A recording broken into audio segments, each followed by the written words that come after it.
ఏం రో పతితు ఏదో పెద్ద మనిషి లెక్క లుంగట్టుకొని వెళ్ళినావు. ఏం కొరికే పని ఉన్నది అంతగా? అమ్మ అది ఆవుల ఈత కొట్టేందుకు పోతున్నానే ఫ్రెండ్స్తోని.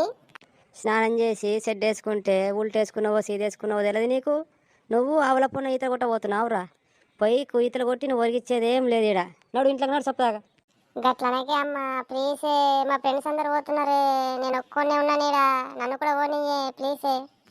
ఇక చెడ్డేసుకొని లుంగట్టుకొని వచ్చింది, మూతి మీద మీసం కట్ట వలిగింది. ఇక మొగొన్న అయిపోయి అనుకుంటున్నావులే, అందుకే అమ్మ మాటకు మటిస్తున్నాను. గట్ల కాదే మమ్మీ, నేను ఇప్పుడు పోకుంటే మా దోస్తుల ముంగట నా ఇజ్జత్ పోతుంది, ప్లీజే నన్ను పోనీయే. అవ్వా నావ్వా, ఇక నా కొడుకు నా మాట ఇంటలేడే. ఇప్పుడే నా మాట ఇంటలేడంటే పిల్ల మధ్యనాకే ఇంటాడే.